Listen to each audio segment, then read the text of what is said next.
대한민국 국민 모두가 승리하는 그날까지. 안녕하십니까, 알뜰맨입니다. 저는 오늘 2021년도 마지막 공모주라고 불리는 레몽레인에 대해서 말씀을 드리려고 합니다. 2021년도 12월 17일 날 전자공시를 가지고 여러분들께 말씀을 드리는 거고요. 공모 청약일은 2021년도 12월 20일부터 2021년도 12월 21일까지 진행이 됩니다. 납기일은 2021년도 12월 23일이고 공모가액은 15,000원입니다. 상장일은 2021년도 12월 30일 목요일로 예정이 되어 있습니다. 일반 청약자에게 배정되는 물량은 30만 주로서 배정 비율은 25%입니다. 상대적으로 좀 작은 수의 배정이다 라고 생각하시면 되겠습니다. 수요 예측 참여율을 보면요, 경쟁률이 가장 치열했던 곳이 바로 운용사였습니다. 626.12대 1 이렇게 진행이 되었고요. 그 다음에 기타, 그 다음 연기금, 운용사, 은행, 보험 쪽에서 가장 많은 경쟁률을 보였습니다. 그래서 총 경쟁률은 1545.68대 1로 경쟁률이 다소 높은 편이었습니다. 수요 예측에 대한 신청 가격 분포를 보면은 밴드 상단을 초과하는 부분이 보였는데요. 이 밴드 상단 초과 건수가 1516건으로 가장 많았고, 그 다음 많은 부분이 밴드 상위 75% 초과해서 100% 이하 부분이었습니다. 다른 부분들은 보이지 않았는데요. 아무래도 코넥스 상장 가격을 생각을 한다라고 하면은 이 부분은 좀 치열한 것이 당연하지 않았나 라는 개인적인 생각을 해보기는 합니다. 분포도를 보면은요, 13,000원 이상이 98.29%로 가장 많은 비율을 차지를 했습니다. 의무 보유 확약 신청을 내용을 보면은요, 3개월 121건이 가장 많았고요. 그 다음 1개월인 69건이 가장 많았습니다. 즉 1개월 후에 6118만 7천주가 보호예수가 풀린다 라고 생각을 하시면 되겠습니다. 다음은 청약 한도에 대한 부분입니다. 이 레몽레인은 IBK투자증권에서 독립적으로 운영을 합니다. 한도는 우대 고객은 200%, 3개월 이전 계좌 개설을 완료한 일반 고객 같은 경우, 특히 이제 온라인 청약을 하는 경우에는 150%까지 한도가 되고요. 일반 고객 같은 경우에는 100% 한도가 됩니다. 이 경우 청약 한도가 우대는 3만 주, 일반의 온라인 고객 같은 경우에는 22,000주, 그리고 일반 고객은 15,000주가 되고요. 최대 청약 증거금인 15,000원에서 이 최소 청약 금액이 50%니까 7,500원을 곱하게 되면은 우대 고객은 최대로 할 수 있는 금액이 2억 2,500만 원이고요. 일반 온라인 고객 같은 경우에는 1억 6,500만 원, 그리고 일반 고객 같은 경우에는 1억 1,250만 원을 증거금으로 집어넣을 수가 있습니다.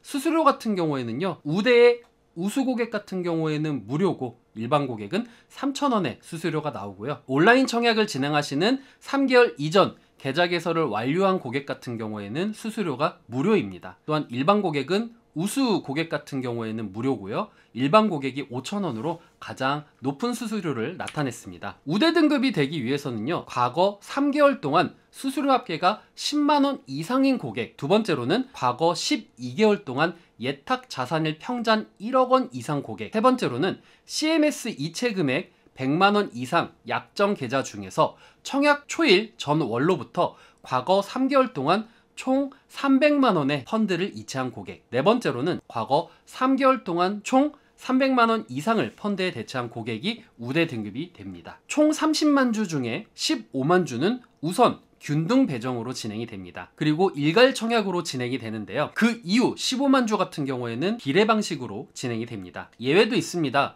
만약 총 청약 건수가 균등 방식 배정 주식수를 초과하는 경우에는 전체 고객 대상으로 무작위 추첨이 진행이 됩니다. 이 경우에는 균등 배정으로 한 주도 못 받는 경우도 생길 수 있다고 합니다. 사용 계획입니다. 어느 곳에 자금을 사용할 것인가 라는 부분을 봤는데 운영자금이 181억 원으로 가장 많았고요. 그리고 기타 부분이 8억 원으로 진행이 되었고 총 189억 원의 사용을 할 계획이 있다고 합니다. 위험 요소에 대해서 말씀드리겠습니다. 우선 재무 건전에 대한 부분입니다. 차입금 의존도 및 부채 비율이 업종 평균 대비해서는 하회하고 있다라고 합니다. 유동 비율은 업종 평균을 크게 상회를 하고 있기는 하는데 이 유동 비율에 대한 경우에는 21년도 3분기 말 기준으로 해서 당사의 부채 비율은 76.20%인데 업계 평균으로는 129.58%라고 합니다. 이 부분보다는 하회된 부분을 보여서 지금 당장은 좋게 보이긴 하지만 당사 제작 작품 수가 증가하고 있어서 이 부분 때문에 차입금 규모가 증가할 수 있는 가능성이 생긴다라는 이야기를 했습니다. 또한 대규모 자금이 투자되는 텐트폴 작품 수가 점차적으로 증가하고 있다는 것도 이 재무 건전에 대한 부담감으로 다가올 수 있다라는 얘기를 하고 있습니다. 유통 가능에 대한 부분도 염두해야 될 부분입니다. 상장 후 공모주식 포함 발행주식 총수의 41.84%에 해당하는 261만 4,652주의 유통 가능 물량이 있는데요. 상장 후에는 1개월 후에 60.17%에 해당하는 375만 9,652주가 유통 가능하게 되어서 단기간에 급격히 출회할 가능성이 있다라고 합니다. 보호예수에 대한 부분입니다. 보호예수 물량 같은 경우에는 상장 후에 1개월 후에는 18.32%가 보호예수가 풀리게 되고요. 그리고 6개월 후는 0.96%, 1년 후에는 0.32, 2년 후에는 33.56%인데 이 2년 후에 해당하는 부분은 대표 두 분이 가지고 있는 비중이라고 보시면 되겠습니다. 좀 염두에 둘 수 있는 변수는 기관 투자자 및 일반 투자자의 5%에 대한 부분입니다.